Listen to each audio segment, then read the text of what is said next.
Welcome back to another episode of Open Court. Today's episode, we are going to be talking about the NBA trade deadline now that it has finally passed. Going to be breaking down all the deals, maybe not every single one of them in terms of, the small ones and all that, but the vast majority of them. Drop a like, subscribe if you are new, and let's talk about it. Now, some trades we're going to go more in depth than others, especially with the bigger trades. So the first trade up, I got my phone here because I can't keep track of every single one off the top of my head, but basically the Jaren Jackson trade. Jaren Jackson going to the Utah Jazz for Kyle Anderson, Walter Clayton, Taylor Hendricks, George Niang, and 3 first-round picks. And then obviously the Jazz get back John Conchar, Jock Landale, and Vince Williams as well with Jaren Jackson. Now let's talk about this trade from both perspectives. We're going to start out with the Jazz. Now obviously the Jazz get a solidified, adding to their front court, solidifying the front court with Walker Kessler, now Jaren Jackson, and Lauri Markkanen.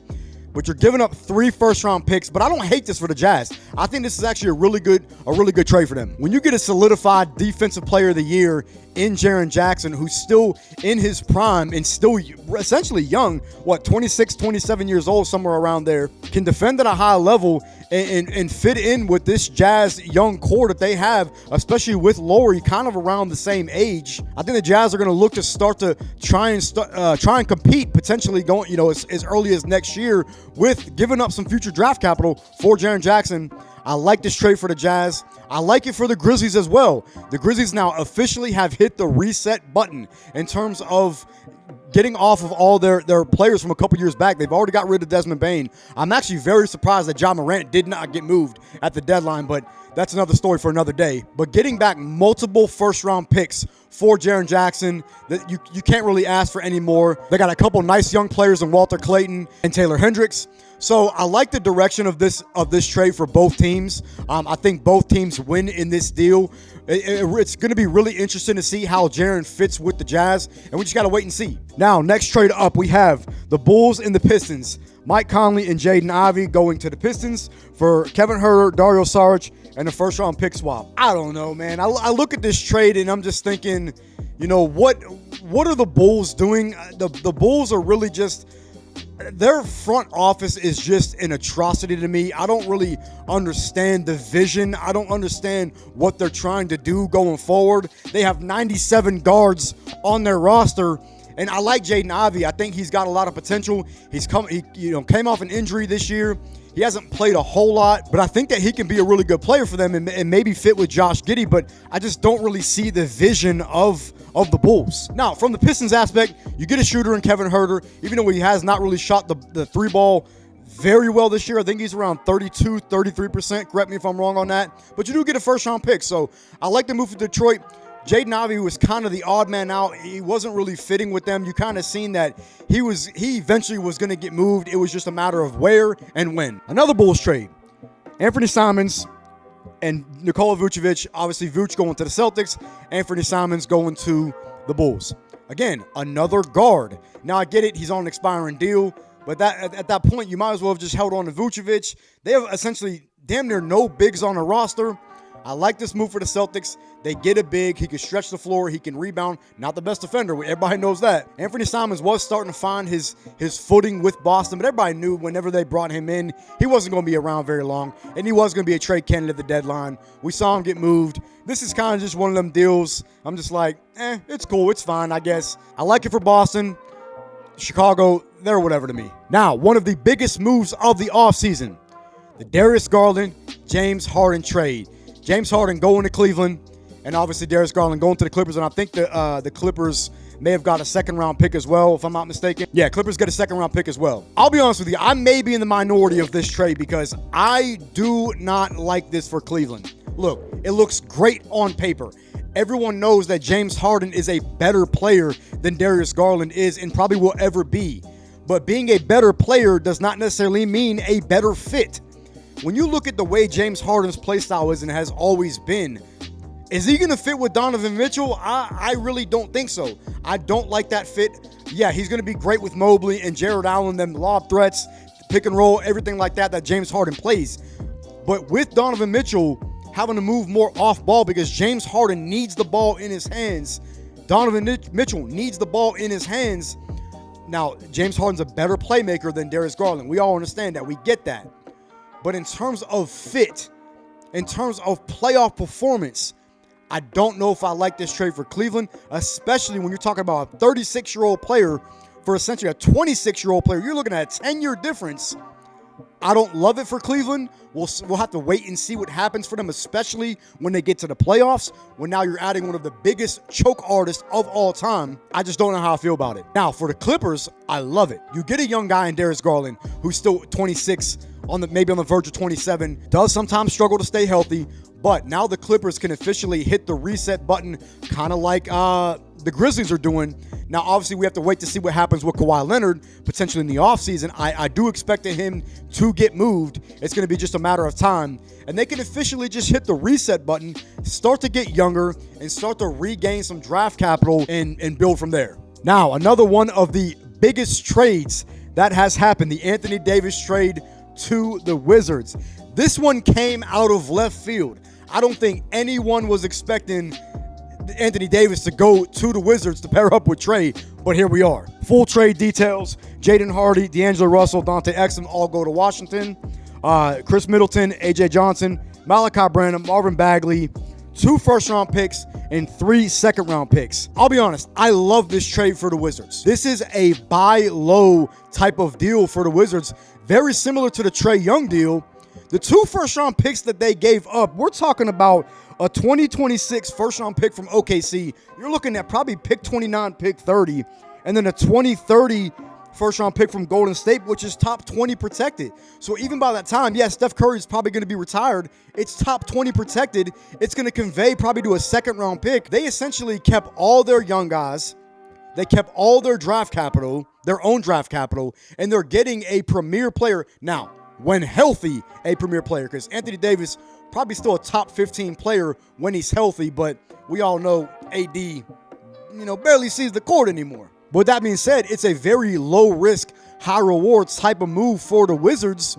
And I love this for them because now you have a core going forward, assuming, Trey and Anthony Davis both signed contract extensions with Alex Sarr, Anthony Davis, and Trae Young, and then a potential top 3 to 5 pick again this draft. I love this move for the Wizards. A+++, very low risk, high reward type of move. Now, on the flip side for Dallas, it is what it is. I mean, everyone knew that Anthony Davis was probably going to get traded. They didn't really get a whole lot of young talent back. I mean, AJ Johnson, maybe he turns into a fine player. Couple second-round picks. Those, it is what it is on those. Maybe you hit on an early second-round pick. Maybe you hit on one of those late first-round picks. It's going to be kind of one of those situations where I wouldn't call it a dump of a trade, but kind of what it is. They're obviously looking, with Cooper Flagg now as the main guy, building around him, trying to get younger. Obviously, Kyrie's still on the roster, but he's hurt. We'll have to see what happens with him going forward, but I like this move for the Wizards. I don't hate it for the Mavs, but, it just kind of is what it is for the Mavs. Looking to more just let's get off AD, get what we can get, and we got Cooper Flagg. Another left field trade that I feel like came out of nowhere. OKC, the rich get richer. They get Jared McCain from the Sixers for a 2026 first-round pick from Houston. Again, probably a late first-round pick, a second-round pick, and 3 second-round picks. When you look at this trade for the Thunder, again, the rich get richer. They are buying low on a guy who is coming off, came off of injury this year, but is going to fit in with this OKC team off the bench. He's a shooter. He can create for himself. I love this trade for the Thunder. They're going to be they're going to be a top dog in the West once again, as we've seen all year. Very questionable decision for the Sixers. I get it. You got VJ. He's going to him and Tyrese Maxey kind of have the keys. Jared McCain, we don't really know where he fits in behind those guys. I just don't really love the return for Jared McCain. I mean, I get it. You get a first-round pick, but it's going to be a late first-round pick at that. Just very questionable decision from the Sixers front office. I feel like you could have maximized his value, maybe moved him down the road if you did plan on moving him. I don't know. I love it for the Thunder. Don't love it for the Sixers. So, again, all these trades, we have to wait and see what happens. This is just talking about it kind of in the moment type thing. Next trade up, another Bulls trade. Bulls get Colin Sexton, Ousmane Dieng, couple second-round picks for Mike Conley, Kobe White. Mike Conley gets traded again to the Hornets for Kobe White and a second-round pick. I love this trade for Hornets. I do. I love this trade for them because they're on a hot streak right now. They've won like eight 8 or 9 games in a row. Now you add a bench scoring guard in Kobe White, can create his own shot, can shoot. He's a decent playmaker, not a great defender, but he's going to fit so well with the Hornets. I love this trade for them. Again, Bulls, what are you doing? What are we doing? You're trading a guard for a guard who, Colin Sexton, no disrespect, but to me, he's a worse player than Kobe White. Sure, you get Ousmane Dieng, whatever, I guess. I mean, you take a flyer on him. He didn't really play much in OKC. Whenever he was there, we'll see what happens. I'm very, very just confused on what the Bulls are doing. I can't even stress that enough. Again, I'm flying through these trades because I'm not really trying to go into too much depth. I'm just giving a quick opinion on what I think about the moves. There's so many trades, so much more to get into. Next trade up, this is kind of just a whatever trade. The Nets get Ochai Agbaji in a second-round pick. Chris Paul goes to the Raptors, and then the Clippers get the draft rights to a guy I can't pronounce his name. I'm not even going to try. Next trade up, we got the Hawks getting Jock Landale, Jazz getting Lonzo Ball cash considerations, and the Cavs get 2 second-round picks. As a Hawks fan, everybody knows I'm a Hawks fan, we need a center. And when I first saw the news, I'm like, Jock Landale, are you kidding me? This is the center that we made a move for? And then I watched the game against the Jazz, and I'm like, Jock Landale, bruh. You got it like that? Okay, I love it. No, but in all seriousness, the Hawks desperately needed a big center that can block shots, rebound, and everything. And he was incredible in his debut game for the Hawks. Jazz get Lonzo. I think by this point they may have waived him, or they plan on waiving him. And then the Cavs get a couple second-round picks. I love this trade for the Hawks. Again, I wasn't too high on it to begin with. The Jazz, it's whatever. You get Lonzo. We'll see if you keep him if he's not gone already. And then the Cavs, 2 second-round picks. Sure. Kind of another throwaway trade. This was kind of one of those trades. It was just like, okay, whatever. Tyus Jones going to the Hornets with a second-round pick, and the Magic get cash considerations. Tyus Jones has not been good this year. He's probably going to end up getting bought out by the Hornets. Maybe he does, maybe he doesn't. I don't know. I don't really care for this trade. This is just one of them whatever trades. Moving on. Another trade from left field. The Hawks, Jonathan Kuminga and Buddy Hield. The Warriors get Kristaps Porzingis. Now, when I first heard the news about this, as a Hawks fan, I was excited. Reason why? Porzingis is the hell off my roster. I was so tired of the injuries and the illness and everything. And I get it, the illness is a very serious thing. But, bro, you played 17 games this year. When you look at the fit on paper for the Warriors, yeah, it looks great. But he's not going to play. He's hardly going to play. He may play another 15, 20 games the rest of the year. Probably not going to be healthy for the playoffs.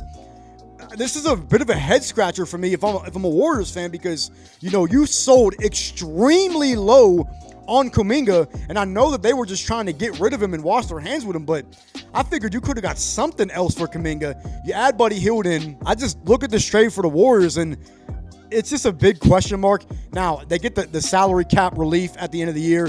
Porzingis' contract falls off. Maybe you look to do something in the offseason with signing a free agent. Maybe LeBron? We'll see. But just kind of a bit of a head scratcher overall. I feel like they didn't maximize Kuminga's worth, and maybe he's not worth as much as I thought he was. But for the Hawks, I absolutely love it.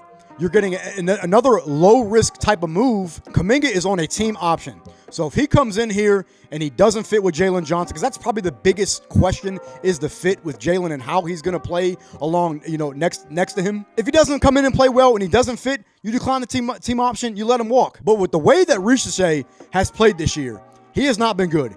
He was absolutely atrocious against the Jazz, and he's looking like more and more like a bust, unfortunately. So now you have an insurance policy with Kuminga. We'll see how he fits.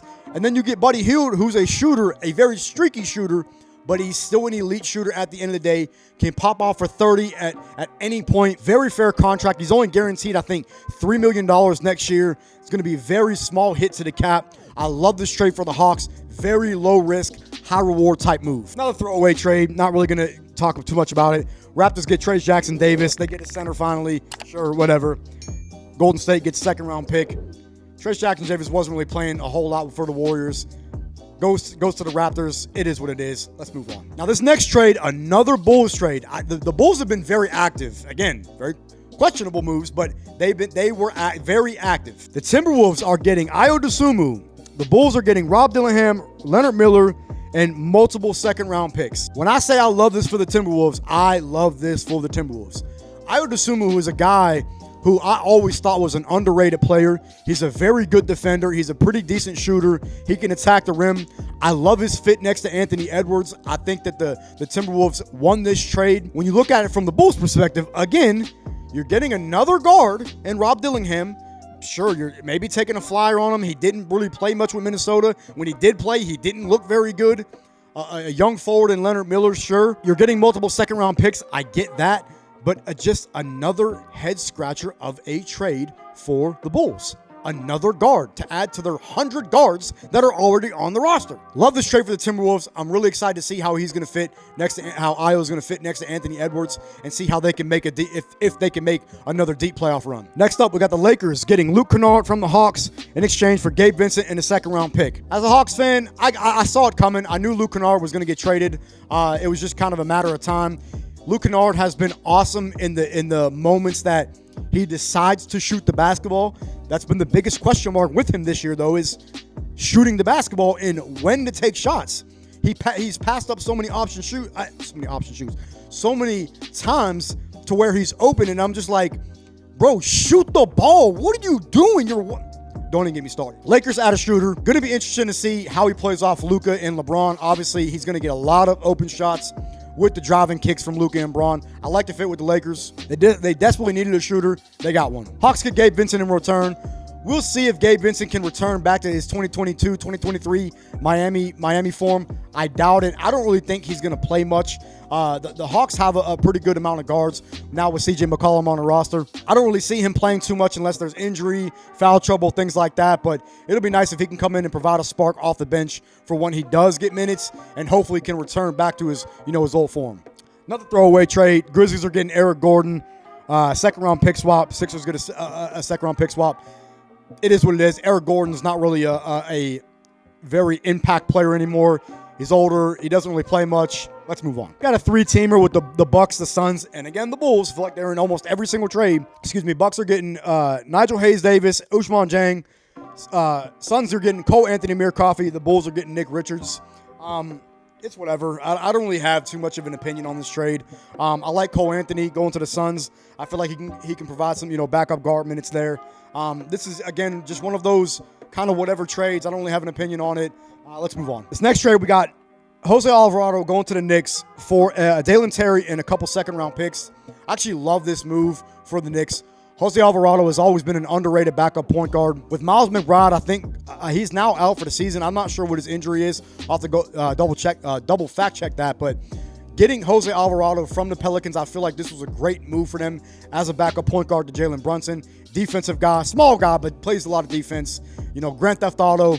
I love this trade for the Knicks. For the Pelicans, it's just it's whatever. You get a couple second-round picks. The Pelicans are a very confusing team to me. They did not really sell, which I get it. You don't have your own first-round pick, but holding on to all these guys whose value's probably at their peak, like a Trey Murphy, I just don't really understand it. They say that they have a playoff roster. Ooh, I don't know about the Pelicans, man. They're very confusing. Next up, kind of another throwaway trade. It seems like we have a lot of throwaway trades. There was a lot of big players moving, but a lot of throwaway trades. We got the Nets getting Hunter Tyson and a second-round pick from the Nuggets in exchange for a second-round pick. Not really an impact trade. Hunter Tyson doesn't play a whole lot. Maybe he plays with the Nets. I don't really have an opinion on this. It doesn't really do anything for me. Now, the final trade that we are going to talk about, one of the biggest trades of the trade deadline, and it was kind of a surprising move, to be honest with you. Zubac going to the Pacers, along with Kobe Brown. Clippers get back Benedict Mathurin, Isaiah Jackson, and 2 first-round picks. Now, when you look at this trade from a whole, I love the trade from both perspectives. From the Clippers aspect, you're getting it is a heavily protected pick from the Pacers, 1 to 4, and then 10 to 30. So if it doesn't fall between 5 and 9, which is a very small window, then the Pacers get to keep that pick. And then you're also getting a 2029 first-round pick and then a second-round pick, I think, as well. But from the Pacers' perspective, you're basically rebuying into this championship level roster. Obviously they've been decimated with injuries this year, especially with Tyrese Halliburton, obviously. But when you get Halliburton back next year, you add Zubac, you got a center now to replace Miles Turner.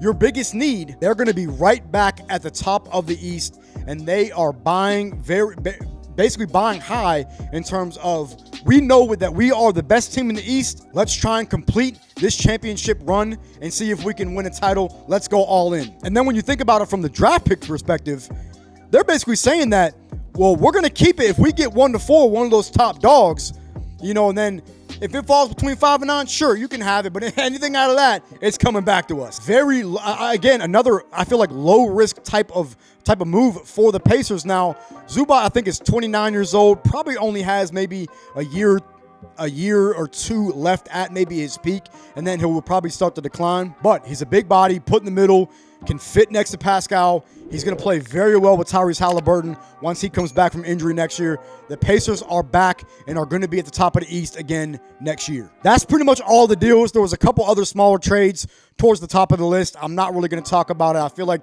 they're kind of just, again, whatever trades. There was a lot of just those whatever kind of throwaway trades, but a lot of big names moved this deadline. When you think about the star power of star power names, couldn't get my words right, star power names that have got moved at this deadline, I think this was one of the better trade deadlines that we saw in the last couple years. Jaren Jackson, James Harden, Darius Garland, Anthony Davis, Zubac. You have five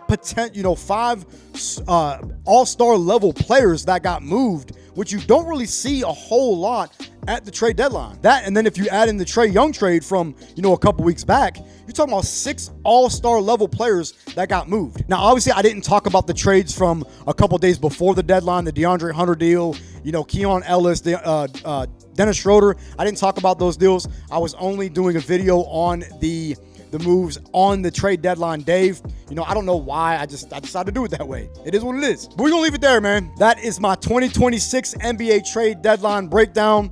Y'all leave your thoughts down in the comments. Who do y'all think was the biggest winners and losers of this trade deadline? Drop a like on the video, and I will catch y'all next episode.